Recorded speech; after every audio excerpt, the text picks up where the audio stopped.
তো বন্ধুরা আপনারা দেখছেন CR wealth YouTube channel. CR wealth YouTube চ্যানেলের পক্ষ থেকে আপনাকে আন্তরিক অভিনন্দন। তো বন্ধুরা আজকেও বেশ কয়েকটা মিউচুয়াল ফান্ড নিয়ে আলোচনা করব। যে মিউচুয়াল ফান্ডগুলোতে হয়তো আপনাদের অনেকেরই ইন্টারেস্ট রয়েছে, কিন্তু অ্যাকচুয়ালি ইনভেস্টমেন্ট করবেন কি করবেন না সে ব্যাপারে ভেবে পান না অনেকেই। তো ওভারঅল সেই সমস্ত মিউচুয়াল ফান্ডগুলো নিয়ে আলোচনা করব এবং পাশাপাশি তাতে মিউচুয়াল ফান্ডগুলোতে ইনভেস্ট করাটা কতটা ঠিক হবে, বা নাকি অন্য কোনো সেক্টরে মিউচুয়াল ফান্ড ইনভেস্ট করা ঠিক হবে, সেই জায়গাটাও কিন্তু আপনাদেরকে বলে দেবো। তো ভিডিওটা পুরোটা দেখতে থাকুন এবং বন্ধুদের সঙ্গে ভিডিওগুলো শেয়ার করতে থাকুন, তবেই আমাদের ভিডিও বেশি বেশি করে বানাতে ইচ্ছা যাবে এবং ভালো ভালো ইনফরমেশন দিতে আরও ইচ্ছা যাবে। তো প্রথমেই আপনাকে বলবো, শেয়ার মার্কেট কিংবা মিউচুয়াল ফান্ড ইনভেস্টমেন্ট করা কিন্তু সাবজেক্ট টু মার্কেট রিস্ক, অর্থাৎ বাজারগত ঝুঁকি সাপেক্ষতায় সেই দিকটা মাথায় রেখে কিন্তু আপনাকে কাজ করতে হবে। তো চ্যানেলে যদি একদম নতুন হয়ে থাকেন সেক্ষেত্রে অতি অবশ্যই চ্যানেলটি সাবস্ক্রাইব করে পাশে আসা বেল বাটনটি অবশ্যই প্রেস করবেন পরবর্তী সময় ভিডিও নোটিফিকেশনটি পাওয়ার জন্য। আর আপনি যদি ইতিমধ্যে সাবস্ক্রাইব করে থাকেন তাহলে আপনাকে অসংখ্য ধন্যবাদ। তো বন্ধুরা আমরা প্রথমেই চলে যাচ্ছি যে যে মিউচুয়াল ফান্ডগুলোর কথা বলছিলাম, সেই মিউচুয়াল ফান্ডগুলোর দিকে আমরা চলে যাচ্ছি। তো দেখুন, আমরা বেশ কয়েকটা ফান্ড খুলেছি এখানেতে, যে ফান্ডগুলোর মধ্যে রয়েছে এফওএফ ফান্ড। এফওএফ ফান্ড মানেটা কি? এফওএফ ফান্ড মানে হলো যে ফান্ড অফ ফান্ড, অর্থাৎ মিউচুয়াল ফান্ডগুলো কি করছে, আপনার কাছ থেকে পয়সা নিচ্ছে, নিয়ে তারা আবার মিউচুয়াল ফান্ডে ইনভেস্টমেন্ট করছে। দুর্দান্ত সিস্টেম না? আপনিও চাইলে এতে ইনভেস্টমেন্ট করতে পারেন। এখন মনে হতে পারে যে আরে আমার কাছ থেকে পয়সা নিচ্ছে, আবার আমার কাছে ইনভেস্ট, আবার অন্য কোনো মিউচুয়াল ফান্ডে ইনভেস্টমেন্ট করছে, অর্থাৎ এ তো সেই পরের ধনে পোদ্দারি হয়ে গেল। তো দরকার কি এতে ইনভেস্টমেন্ট করার মনে হতে পারে। আবার কিছু কিছু ক্ষেত্রে দরকার পড়ে। কেন এফওএফ ফান্ডগুলো রাখা হয়েছে তার পিছনেও কিছু যুক্তি রয়েছে। দেখুন না, বেশ কিছু মিউচুয়াল ফান্ড কোম্পানিগুলো কিন্তু শুধুমাত্র যে ভারতবর্ষে ইনভেস্টমেন্ট করে এমনটা নয়। ভারতবর্ষের বাইরে যে সমস্ত মিউচুয়াল ফান্ড কোম্পানিগুলো রয়েছে সেখানে ইনভেস্টমেন্ট করে। অর্থাৎ আপনার ইনডাইরেক্টলি অ্যাপেল, মাইক্রোসফট এই ধরনের কোনো কোম্পানিতে কিংবা আলিবাবা এই সমস্ত কোম্পানিতে কিন্তু ইনভেস্টমেন্ট করা হয়ে গেল। অর্থাৎ অনেকের ফোকাস থাকে আমি কোনো একটু ফরেন ইনভেস্টমেন্ট করবো। বুঝতেই পারছেন, অনেকের কিন্তু একটু বিদেশি পছন্দ। তাই সেই দিকটা মাথায় রেখে কিন্তু দেশির দিকে না ঝুঁকে একটু বিলেতির দিকে ঝোঁকে। তো যে কারণে কিন্তু এই বিদেশি পছন্দ হওয়ার কারণে কিন্তু লোকজন ভাবে যে যখন আমি ডাইরেক্ট বিলেতি পাচ্ছি না বা ডাইরেক্ট বিদেশি পাচ্ছি না, তো এক কাজ করা যাক, আমি কারো হাত ধরে একটু বিদেশি সহযোগিতা নিই। তো যে কারণে এই ধরনের কিছু ফান্ডগুলোর আমদানি হয়েছে। এখন আপনি চাইলে ইনভেস্টমেন্ট করতে পারেন, কিন্তু কেন ইনভেস্টমেন্ট করবেন বা ইনভেস্টমেন্ট করবেনই, মানে করবেন নাই বা কেন, সবটাই আমি বলে দেবো আপনাকে।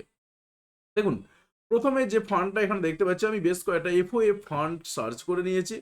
এফওএফ এর মধ্যে এখানে আমরা কম বেশি কিন্তু সবই পাচ্ছি এখানে ডোমেস্টিক। এখানে কিন্তু ফরেন একটাও পাচ্ছি না। তাহলে কি ফরেন নেই? হ্যাঁ, ফরেন রয়েছে। অনেকগুলো ফরেন ফান্ড রয়েছে। কিন্তু দুর্ভাগ্যজনক ঘটনা হচ্ছে ফরেন ফান্ডগুলো এখন ভালো পারফর্ম করছে না। আপনাদের অনেকেরই হয়তো গ্রেটার চায়নাতে ইনভেস্টমেন্ট রয়েছে। অ্যাক্সিসের একটা ফান্ড রয়েছে, অ্যাক্সিস মিউচুয়াল ফান্ডের। Axis greater China equity fund এই জাতীয় একটা ফান্ড রয়েছে। তো এই ধরনের যে ফান্ডগুলো, এই ফান্ডগুলোর কিন্তু অবস্থা খুব একটা ভালো না। আমি যদি অ্যাক্সিস গ্রেটার চায়না লিখে সার্চ করি,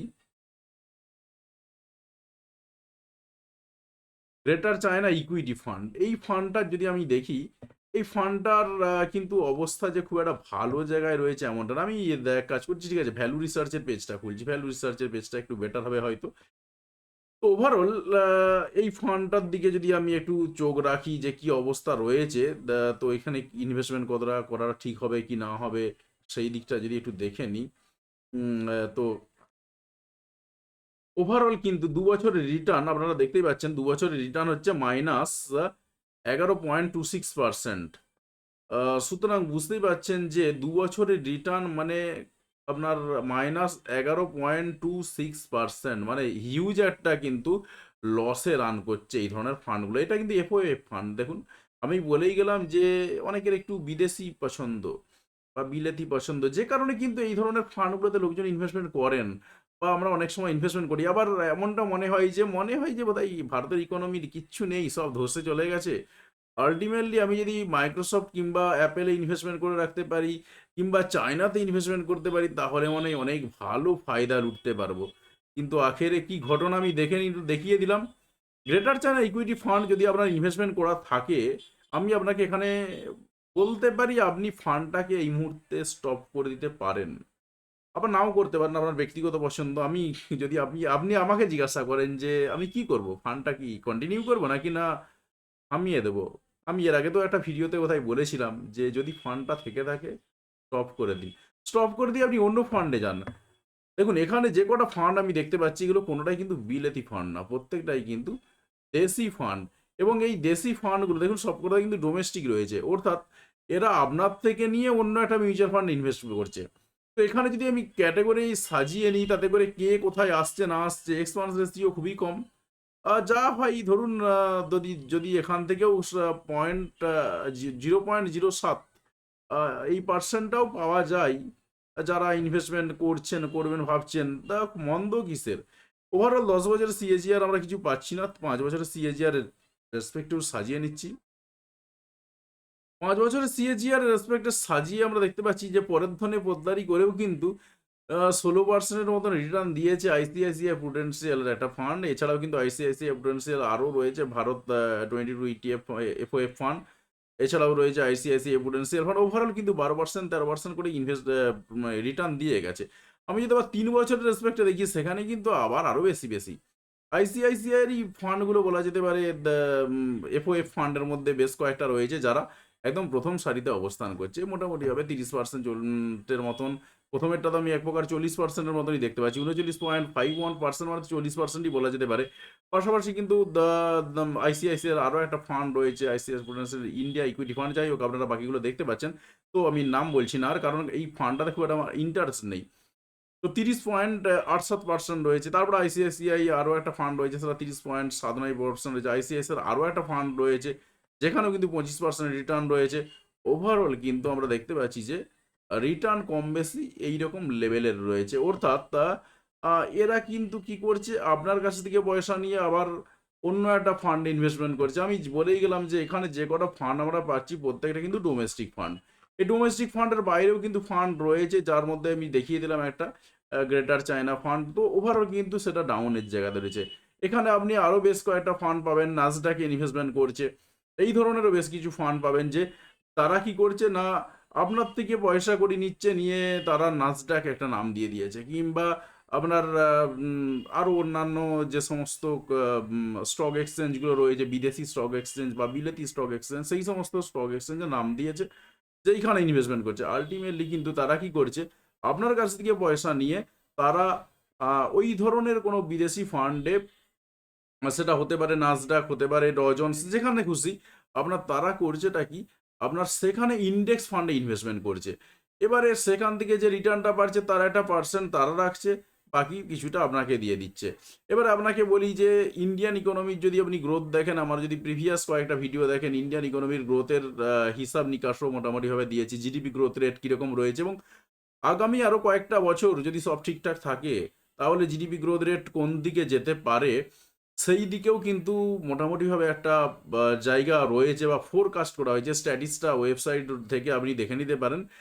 কোনো রকম গল্প দেওয়ার এখানে জায়গা নেই, কারণ স্ট্যাটিস্টা ওয়েবসাইট বলছে যেটা ভারতের ইকোনমিক গ্রোথ বা জিডিপির রেট কিন্তু আস্তে আস্তে যেভাবে বাড়ছে, তাতে করে আগামী আরও বেশ কয়েকটা বছর, বেশ কয়েকটা ফিনান্সিয়াল ইয়ার অন্ততপক্ষে 6% বা 7%-এর মধ্যে জিডিপি গ্রোথ রেট থাকবে, যেটা দেখিয়েছিলাম এর আগে। তো আমার সেটা আগের ভিডিওতে আপনি দেখে নিতে পারবেন।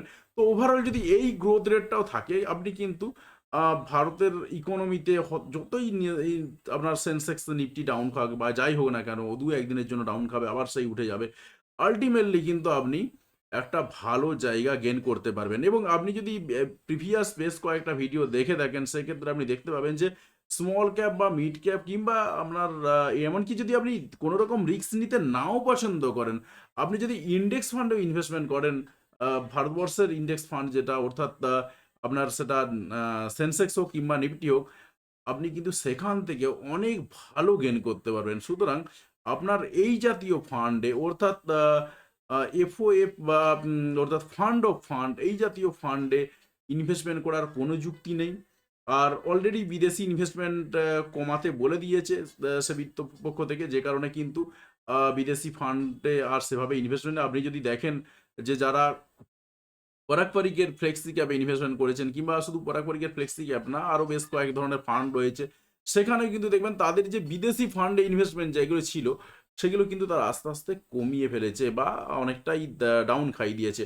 ওভারঅল কিন্তু তারাও আস্তে আস্তে একটা জায়গা মেনটেন করে ফেলেছে। তার কারণ আপনি যদি দেখেন যে এই মুহূর্তে ভারতবর্ষের ইকোনমিতে কিন্তু যথেষ্ট গ্রোথ রয়েছে। বিদেশি ইকোনমিতে ইনভেস্টমেন্ট করার কোনো যুক্তি নেই। সুতরাং আপনি ভারতীয় হয়ে ভারতের ইকোনমিতে ইনভেস্ট করুন, ভারতকে স্ট্রং করুন। তাতে করে আখেরে কিন্তু আপনার লাভ, আপনার দেশের লাভ, আমার লাভ, প্রত্যেকের লাভ। সুতরাং আপনার কিন্তু কোনো প্রকার বিদেশি ইনভেস্টমেন্টের দিকেও ঝোঁকার দরকার নেই। আপনি আর FOF এর তো ব্যাপারটা পুরোপুরি আলাদা, যদিও এটা ডোমেস্টিকই হয়ে যাচ্ছে এখন। ফরেন কিছু রয়েছে দেখিয়েই দিলাম সেটা, তার মধ্যে দু একটা এক্সাম্পলও দিলাম। তো ফরেনেতেও যাওয়ার দরকার নেই।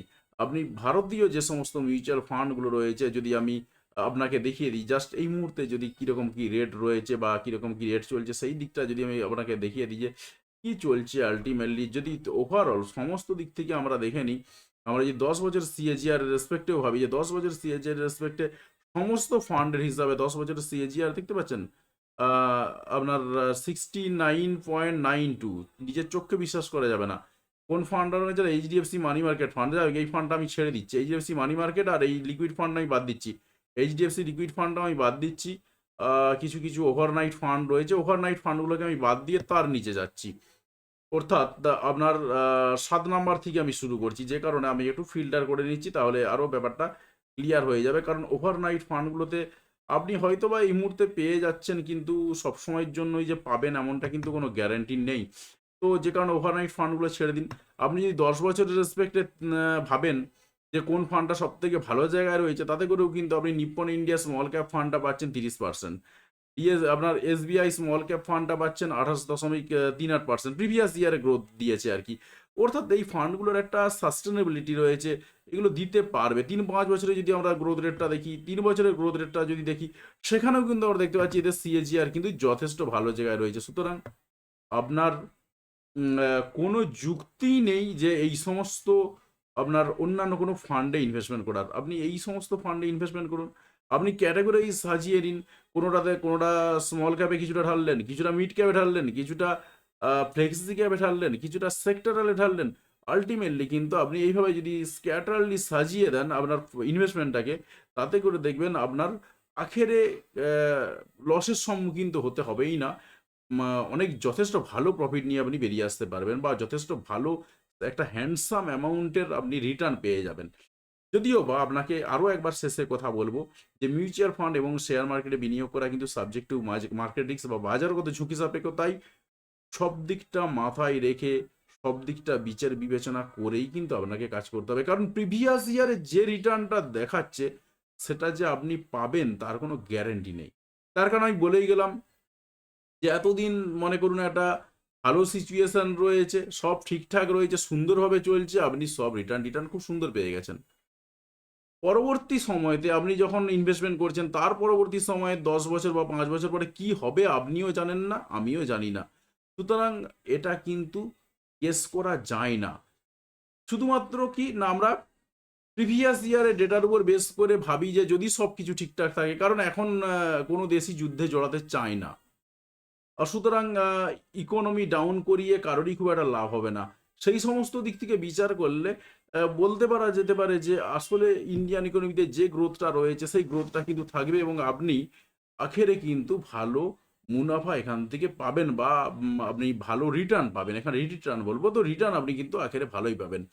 তো এটা কিন্তু এক্সপেক্ট করাই যায়, বা এই রিস্কটা নিয়ে কিন্তু আমাদেরকে কাজ করতে হবে, বা আমাদেরকে কাজ করতে হবে। কারণ এই রিস্কটা যদি না নেওয়া যায়, আলটিমেটলি কিন্তু গেন হবে না। কারণ নো রিস্ক নো গেন, সেটা আপনি খুব ভালো করেই জানেন। তো যাই হোক বন্ধুরা, আশা করছি আপনি পুরো ব্যাপারটা বুঝতে পেরেছেন। তো অতি অবশ্যই কমেন্ট করে জানাবেন যে আপনার কি ধরনের ভিডিও চান, বা কোন কোন মিউচুয়াল ফান্ডে আপনার ইনভেস্টমেন্ট রয়েছে, কোন মিউচুয়াল ফান্ডে ইনভেস্টমেন্ট করতে চাইছেন, কিংবা কোন ধরনের ভিডিও চাইছেন, সবটাই অবশ্যই কমেন্ট করে জানাবেন। এবং আপনাকে অনুরোধ করবো, যদি একদম চ্যানেলে নতুন হয়ে থাকেন সেক্ষেত্রে অতি অবশ্যই চ্যানেলটি সাবস্ক্রাইব করবেন, এবং পাশে আসা বেল বাটনটি অবশ্যই প্রেস করবেন পরবর্তী সময়ের ভিডিওর নোটিফিকেশনটি পাওয়ার জন্য, পাশাপাশি আমাদেরকে সাপোর্ট করার জন্য। আর আপনি যদি ইতিমধ্যে সাবস্ক্রাইব করে থাকেন তাহলে আপনাকে অসংখ্য ধন্যবাদ। তো ভিডিওটি দেখার জন্য আপনাকে অসংখ্য ধন্যবাদ।